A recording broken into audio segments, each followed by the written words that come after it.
right, well, good afternoon, everyone. Thanks for joining us. My name is Shannon. I'm the Health Promotion Specialist within the Office of Health Promotion, and I'm also joined today by Taylor, who is one of our Health Education Specialists. So you may be aware our office's motto is Be Well, Do Well, meaning that if students are able to practice wellness, they will be better able to be successful here at SAM and beyond. And so with that in mind, today we're going to be talking about wellness goal setting. And we would like this workshop to be interactive, especially because we've got a small group today. So feel free to use the chat box to respond to questions or ask questions, or raise your hand if you want to come off mute. Feel free. And so with that, you can feel free to keep your video off, and we will get started. And just a review, so our supervisor actually just brought this quote to our attention and we really enjoyed it. Don't just add years to your life, add life to your years. And this kind of sums up the aim of today's presentation, which is to provide you all with the tools that you need to make long-term changes to your wellness habits in a variety of areas of your life. So according to the World Health Organization, health is a state of complete physical, mental, and social well-being, and not merely the absence of disease or infirmity. So this means that health exists on a spectrum. A person could seem to be in excellent physical health because they work out every day, drink lots of water, never seem to get even the tiniest cold. But if this person has issues with body image or disordered eating, they might not be as healthy as they appear because their mental health is suffering. And so remember that health is more than whether or not you are sick or injured. Some other examples of things that may determine a person's health include family history of heart disease, depression diagnosis, getting injured, or being intoxicated. And so obviously the choices that you make can determine your health status, but there are other things that you have no control over that can also affect your health, such as race, gender, and other genetic factors. On the other hand, wellness is driven by action and the choices that we make. So wellness is defined as an active process through which people become more aware of and make choices toward a more successful existence. And this means that no matter what a person's health status is like, wellness is an action they can take in order to live a healthier life. And anyone can increase their wellness by doing things like scheduling regular doctor visits, meditating, or eating a balanced meal. And so wellness is the area that we're really going to focus on today. And as you do start thinking about setting wellness goals, it's important to identify an area, or as we call them, dimensions of your wellness that you want to improve. So in order to do that, you should know what the different dimensions of wellness are, and then eventually evaluate how you're performing in each dimension. So in the field of health promotion, we recognize that wellness can be broken down into various dimensions, which contribute to your overall well-being and a balanced lifestyle. So in our office here at SAM, we recognize 8 different dimensions: environmental, emotional, intellectual, physical, social, spiritual, occupational, and financial. These dimensions are unique in how they show up and affect your life, but they are interconnected and sometimes overlap. So for example, you might be having financial challenges and you're forced to choose between whether you pay your tuition bill or buy food, and then that means that your emotional or your health might be suffering. So we're not going to go into a ton of detail on each specific dimension today, but if you do want to learn more, we are going to have a lunch and learn specifically about the 8 dimensions and evaluating how you're doing in each dimension later in the semester. This is just to keep in mind as you start thinking about where you might want to set your wellness goals. So improving your health and practicing wellness is a cycle. You may actually already be doing this, but you just don't even realize it. So the first step of the wellness cycle is identifying an area of your health that you'd like to improve, kind of like we just talked about with the dimensions. Next, you're going to commit to a specific wellness activity. And this step is actively making the choice to do something that will directly improve that area of health that you just identified. After committing to the activity, you're actually going to do the thing you committed to. So this means you're going to change your behavior to include or make room for that new commitment. The next step in the cycle is to monitor your progress to see how that behavior change is actually moving you towards the improvement that you are looking for. And lastly, you're going to evaluate your wellness as a whole. Did you make improvements? Did you meet your goal? Are there other areas of wellness that you want to pay attention to. And then you'll use this information to begin the cycle all over again, either with a completely new goal or by making adjustments to that previous goal. So we're going to go through a quick example, hopefully make that a little bit easier to understand. And like I said, feel free to pop in the chat if any of this doesn't make sense. So say the area that I want to focus on is my physical health. So my commitment is going to be, I'm going to sign up for a 5K. And then the behavior change I'm going to do is to add jogging to my schedule so that I'll be more motivated to go to the rec, and then maybe I'll find an accountability partner as I start running. To monitor my progress, I'm going to use maybe an app. There's like Map My Run, C2 5K, or if I have like a Fitbit tracker. And that's how I'm going to keep track of my speed and distance and monitor things as I go. And then lastly, once my 5K comes, I'll be able to decide if I was happy with my performance, or if that training for that 5K actually did anything to improve my physical health. So that's what we call the wellness cycle. And so this is just kind of for you to keep in mind as we start talking more specifically about wellness related goals and how you're going to work towards achieving them. So now I'm going to turn it over to Taylor, who will get more in detail about our wellness goal setting, and hopefully you guys can start setting your own goals.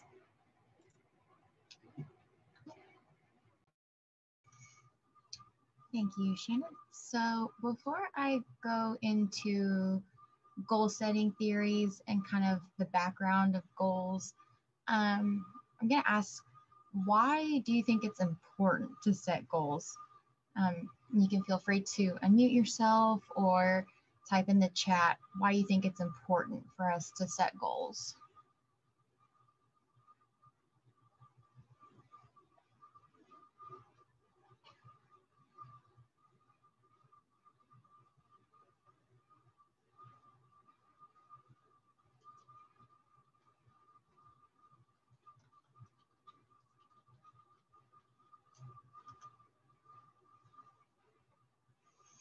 Right, so we need goals. We need to set goals so we can better ourselves, and then to have something specific to work towards. So those are really good examples. So goals play an important role in helping a person achieve meaningful changes, and you're more likely to have better outcomes with specific and challenging goals. But it's also important to remember that you should always base your goals off your own personal values as well. So going into the goal setting theory, or as I like to call it, GST, it involves the development of an action plan designed to motivate and guide a person or group towards a goal. So goals can be individual or on a group level, and goal setting can be guided by criteria such as SMART, which we will get into a little bit later, and it's a major component of personal development.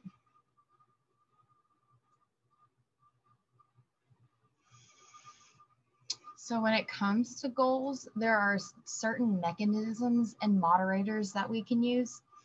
And according to the GST, goals can affect performance or inspire behavioral change through 4 primary mechanisms.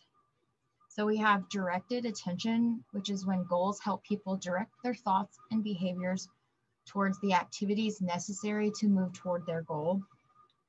Mobilized effort, which in general means that goals increase the effort people will expend to achieve them.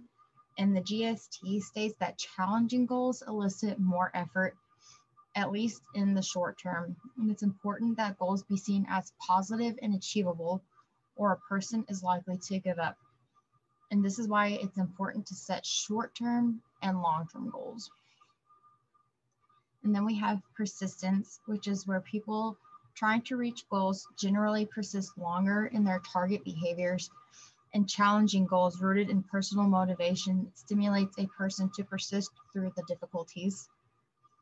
And then strategy, where goal setting strategies stimulates a person to look for and use strategies that will help them attain their goals. And so with moderators, goal setting varies in its effect on a behavior depending upon different variables.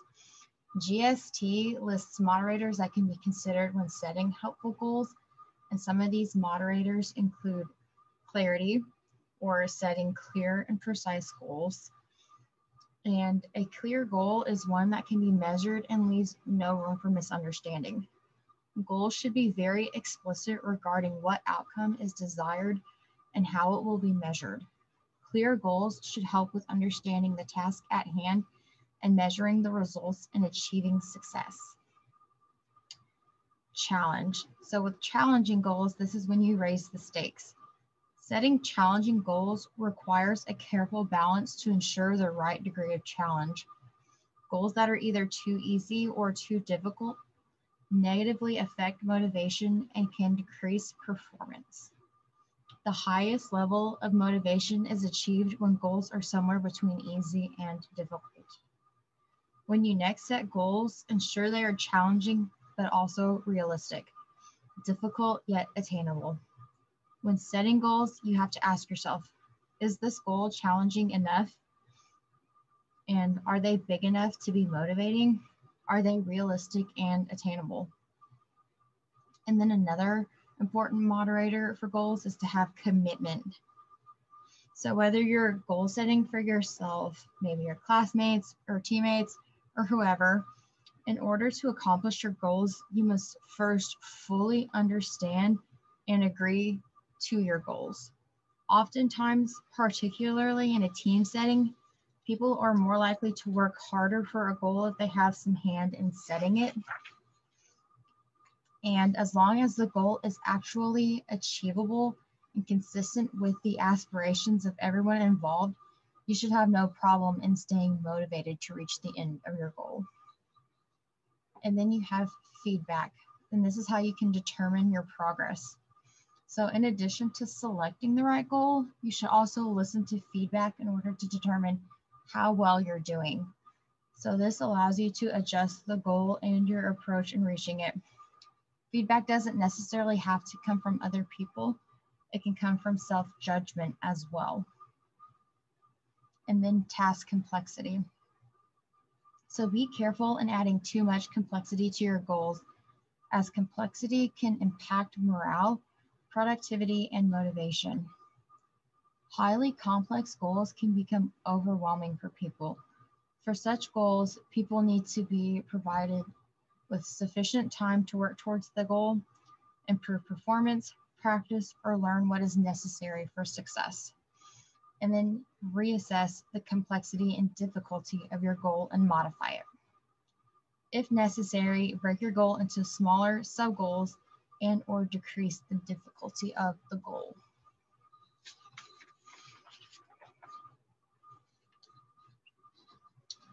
So when it comes to goal setting, SMART goals are used to help as a guide. So we use SMART as an acronym. And so we have specific, measurable, attainable, realistic, and time-bound. So with specific, a do is to set real numbers with real deadlines. A don't is say, I want more visitors. Measurable is where you make sure your goal is trackable. A don't is to hide behind buzzwords like brand engagement or social influence. Attainable is to work towards a goal that is challenging but possible. A don't is to try to take over the world in one night. Realistic is to be honest with yourself. You know what you and your team are capable of. And a don't is to forget any hurdles you may have to overcome. And then time bound. So give yourself a deadline and don't keep pushing towards a goal you might hit someday.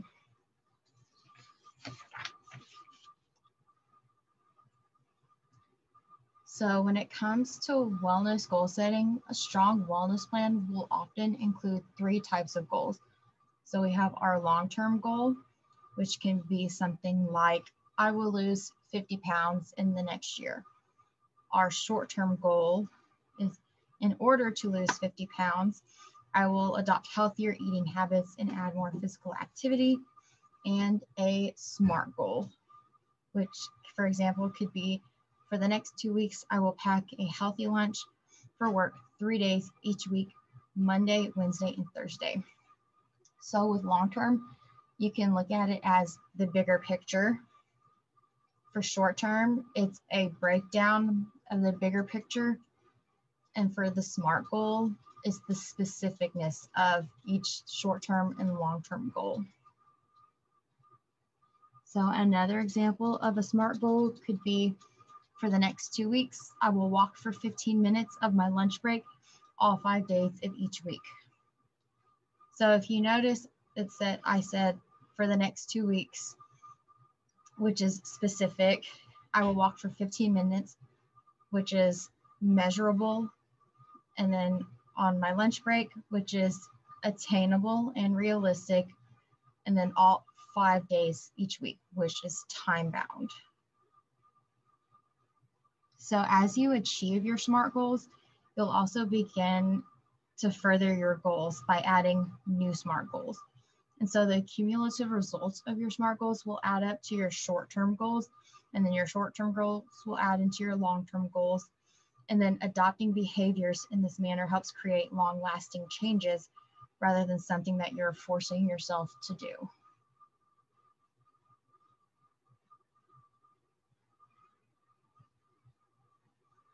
So tips to accomplishing goals: write, share, and visualize. So writing your goals down can be very beneficial to accomplishing them. You can post them in a location that you consistently access or see, and then you might have a constant reminder of the goals to help increase motivation. So for example, I might write down, eat more fruits and vegetables, 3 days a week for 5 weeks. And so I'll post that on my fridge because it's something that I might consistently go to get water or a snack. And it gives me a constant reminder of goals to help me increase motivation. Something that also helps is sharing your goals with your friends and family.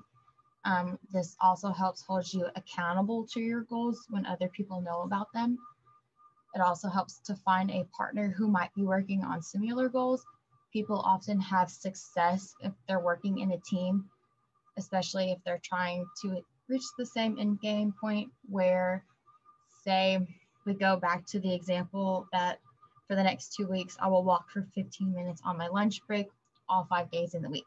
So maybe Shannon might have a similar goal. And then if I share my goal with Shannon and she shares her goal with me, we can kind of work together as a team to make a SMART goal together and then achieve that goal together. And so sharing can help with external motivation and support. And then it's also good to visualize your goals. So this is when you can imagine what meeting your goal will look like, imagine how you'll feel, and then feeling the sense of accomplishment and visualizing the outcome, which can also be a very big motivator when it comes to setting goals. Does anybody have any suggestions on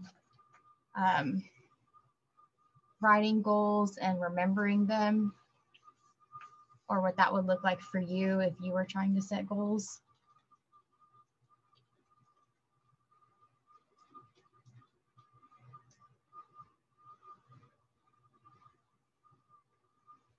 So Shannon likes to use the reminder function on her phone for small things.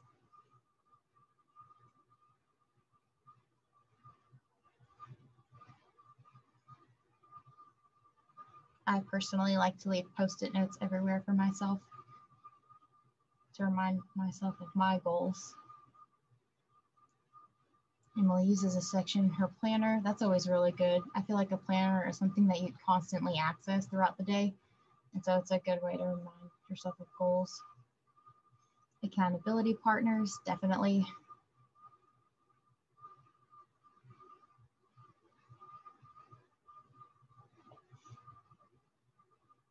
Awesome. So those are some really good examples. Of course, you're not limited. There are many other ways to write and share your goals with other people.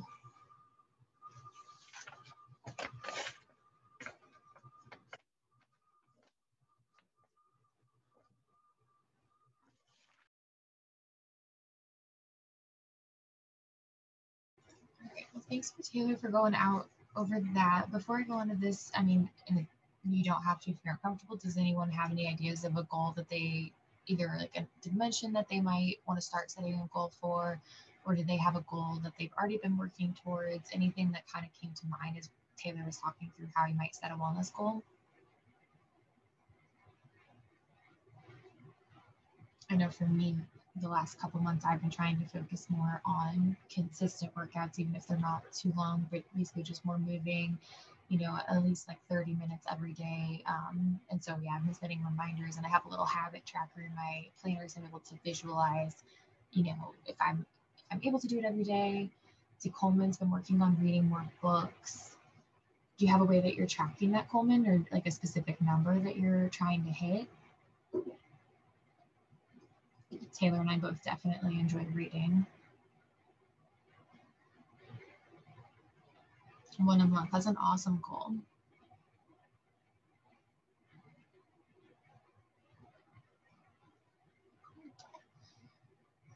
So hopefully this did provide a good starting point for some wellness goal setting.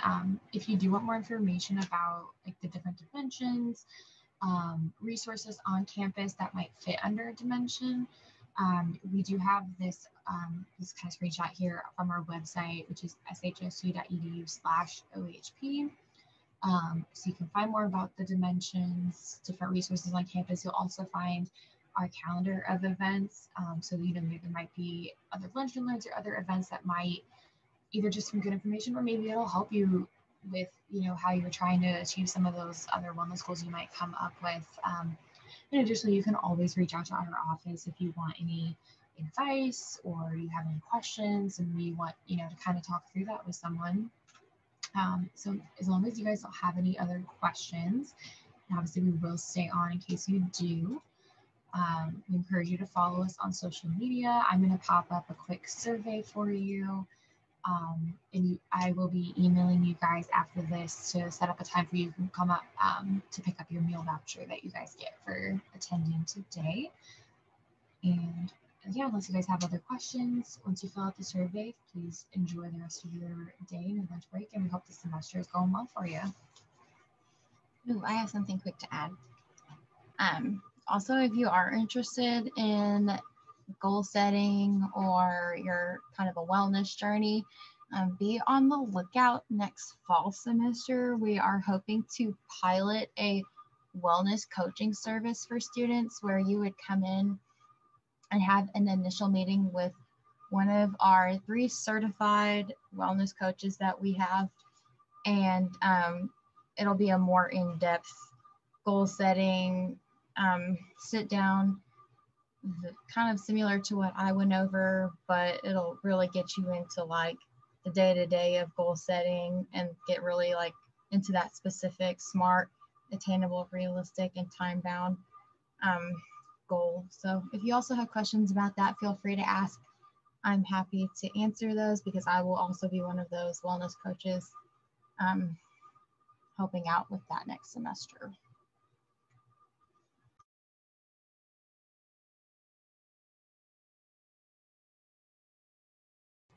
Thanks for attending, guys.